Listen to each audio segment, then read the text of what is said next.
Hello दोस्तों, स्वागत है आपका JNT ऑनलाइन क्लासेस में। आज की क्लास स्पेशली उन लोगों के लिए है जो घर में ट्यूशन्स पढ़ाना स्टार्ट करना चाहते हैं। पार्ट 1 मैं इसका पहले शेयर कर चुकी हूँ, अगर किसी ने नहीं देखा है तो प्लीज़ ज़रूर देखिएगा। आज है पार्ट 2 जिसमें हम बात करने वाले हैं कि अगर आप घर में बच्चों को पढ़ाना चाहते हैं, ट्यूशन स्टार्ट करना चाहते हैं, तो आपको फ़ी कितनी रखनी है, कौन सी क्लासेस का फ़ी स्ट्रक्चर कितना होना चाहिए। तो चलिए इसी के साथ करते हैं वीडियो स्टार्ट। वीडियो स्टार्ट करने से पहले चैनल पे न्यू है तो ज़रूर करिएगा सब्सक्राइब।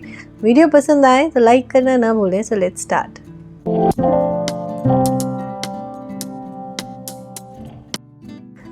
तो आज बात करते हैं फ़ीस स्ट्रक्चर के बारे में। तो कितनी मिनिमम या मैक्सिमम फ़ीस हो सकती है किसी भी क्लास की घर में ट्यूशन्स अगर आप पढ़ाने वाले हैं।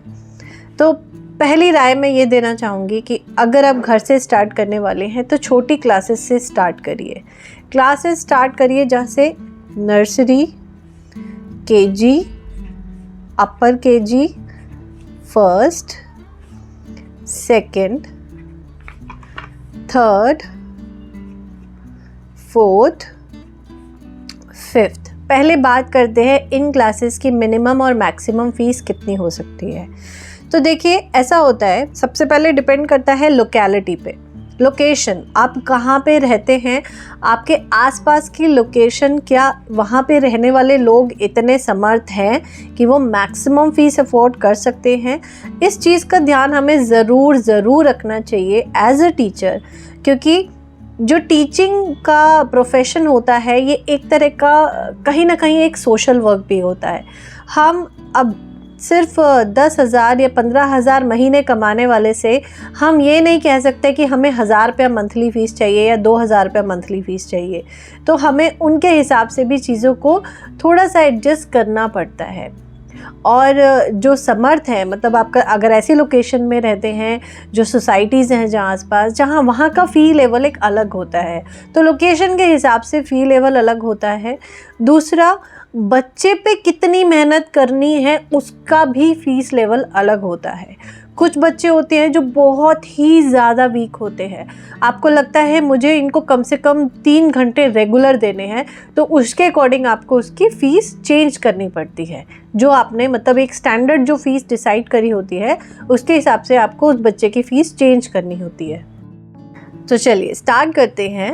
नर्सरी, KG और अपर KG, ये तीनों क्लासेस की फ़ीस ऑलमोस्ट एक ही होती है। मिनिमम आप रख सकते हैं 500 से कम बहुत ही मुश्किल हो जाता है एक टीचर के लिए, क्योंकि छोटे बच्चों के साथ बहुत मेहनत लगती है।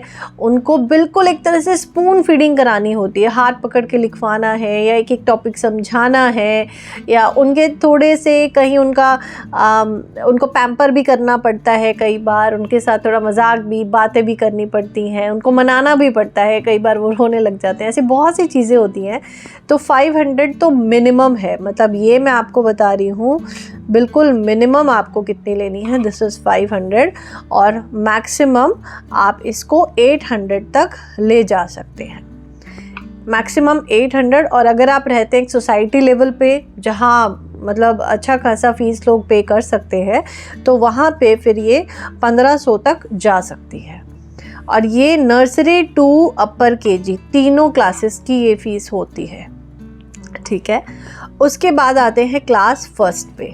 क्लास फर्स्ट का मिनिमम यहाँ पे रख सकते हैं 800, ये है मिनिमम। मतलब फ़र्स्ट और सेकंड का ऑलमोस्ट सेम ही होता है क्लासेस का, तो मेरा क्राइटेरिया यही है कि मैं फ़र्स्ट तक सेम रखती हूँ, उसके बाद सेकंड क्लास से चेंज हो जाती है फ़ीस। तो यहाँ पे फ़र्स्ट की मैं अलग बता रही हूँ, फ़र्स्ट और सेकंड मतलब एक साथ आप फर्स्ट सेकंड का किस तरह से रख सकते हैं।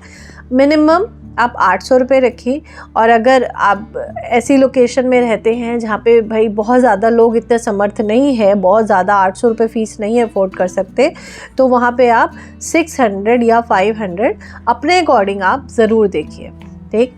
मैक्सिमम क्लास फर्स्ट या सेकंड की आप रख सकते हैं 1500, और इतना ही अगर आप सोसाइटी में भी रहते हैं तो 1500 आई थिंक इनफ है।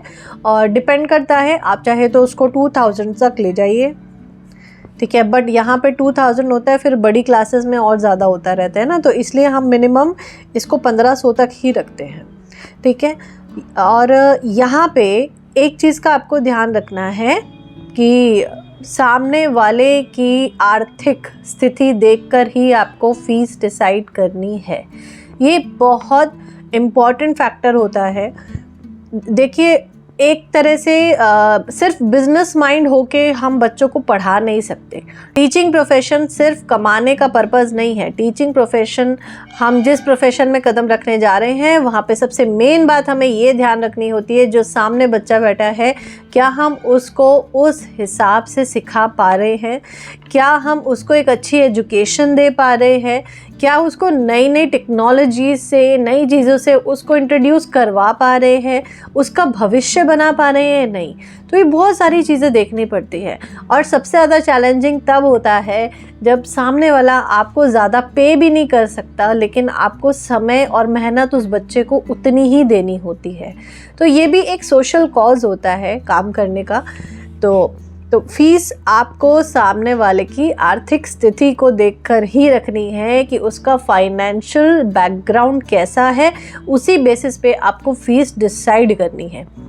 ठीक, उसके बाद अब आगे बढ़ते हैं। क्लास 3rd 4th, तो मैं जिस तरह से मैं करती हूँ, क्लास 3rd और 4th की मेरी ऑलमोस्ट सेम रहती है, क्लास 5th की चेंज हो जाती है। क्लास 3rd की मिनिमम आप रख सकते हैं 1000, और इसी तरह से क्लास 4th की मिनिमम 1200 और क्लास 5th की भी 1200। तो ये आप मिनिमम रख सकते हैं। ठीक, मैक्सिमम आप ले जा सकते हैं 1500 तक क्लास 3rd की, और 4th और 5th इन दोनों की एक साथ आप रख सकते हैं 1700 तक। और डिपेंड्स ऑन योर लोकेशन, आप इसको 2000 तक भी ले जा सकते हैं। तो यहाँ पे नर्सरी से लेके 5th तक की 2000, मतलब हमने 500 से स्टार्ट करा है और मैक्सिमम 2000 तक आप पर बच्चा, मतलब इतना अर्न आप कर सकते हैं ट्यूशन्स में। अगर हम छोटे बच्चों की बात करें, अभी बैचेस जो होते हैं, छोटे बच्चों के अलग अलग बैचेस नहीं बनते हैं। उसका कारण ये होता है कि हमें बच्चों की डायरी के अकॉर्डिंग काम करना होता है, तो छोटे बच्चों के बैचेस कभी भी अलग नहीं बनते। इसलिए 5th तक बच्चों को ऑलमोस्ट साथ साथ ही बुलाया जाता है। मतलब जिस ग्रुप में 5th के बच्चे भी होते हैं, उसी में 3rd के भी होते हैं, उसमें 2nd के भी होते हैं। तो इस तरह से ही बच्चों को बुलाया जाता है। अब बात करते हैं आगे की क्लासेस। अब जैसे आती है 6th क्लास, 6th और 7th, इन दोनों का ऑलमोस्ट फी स्ट्रक्चर एक ही होता है। जैसे मिनिमम जो 6th और 7th के बच्चे होते हैं उनका मिनिमम होता है 1500, और मैक्सिमम आप यहाँ पे रख सकते हैं 2500 तक। लेकिन 2500 8th क्लास का मिनिमम में आता है। 2000 या फिर 2500, तो 2000 से 2500, 2000 तो 2500 यहाँ पे 8th क्लास का होता है। मैक्सिमम 8th क्लास का 3000, ये फी स्ट्रक्चर होता है। 8th क्लास तक मैंने बताया है।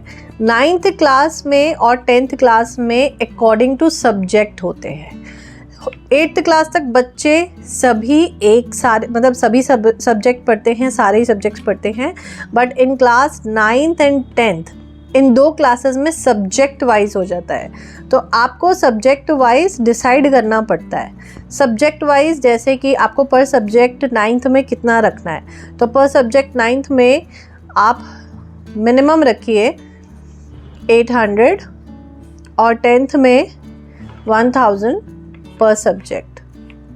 उसके बाद मैक्सिमम 1500, यहाँ भी मैक्सिमम 1500। और कोई जगह ऐसी भी होती हैं, मतलब लोकेशन अगर अच्छी है, आप किसी सोसाइटी में रहते हैं, तो आप मैक्सिमम रख सकते हैं 2000 पर सब्जेक्ट, 9th का भी 10th का भी। तो ये होता है फ़ी क्राइटेरिया। और अगर जैसे किसी को 2 सब्जेक्ट या 3 सब्जेक्ट एक साथ पढ़ने होते हैं तो वहाँ पे आप 100-200 का कंसेशन कर सकते हैं, मतलब 200 तक कम कर सकते हैं। और किसी को सपोज़ ब्रदर और सिस्टर एक साथ आते हैं, 2 या 3 बच्चे किसी के एक साथ आ रहे हैं, तो वहाँ पे भी आपको फ़ी कंसेशन करना होता है, मतलब थोड़ा सा फ़ी आपको कम करनी होती है। तो ये है फ़ी क्राइटेरिया कि अगर आपको घर में स्टार्ट करनी है ट्यूशन्स तो आपको किस तरह से फ़ीस रख सकते हैं। मिनिमम भी बताया मैंने, मैक्सिमम भी बताया। फ़ीस से रिलेटेड और क्या क्या चेंजेस हो सकते हैं, इससे रिलेटेड कोई भी क्वेरी हो तो कमेंट करना बिल्कुल मत भूलिएगा। मैं आपके हर कमेंट का रिप्लाई ज़रूर करती हूँ, आपको पता है। तो मिलूँगी मैं आपसे नेक्स्ट वीडियो में पार्ट 3 लेके, उसमें कुछ और इम्पॉर्टेंट बातें करेंगे, बैचेस के बारे में, कुछ स्टडीज़ के बारे में, बहुत सारी बातें बताने वाली हूँ नेक्स्ट पार्ट में कि ट्यूशन स्टार्ट करते समय किन बातों का हमें बहुत बहुत बहुत ध्यान रखना है। तो इसी के साथ करती हूँ वीडियो का एंड। वीडियो अच्छी लगी तो ज़रूर लाइक करिएगा, शेयर करिएगा। Till then good bye.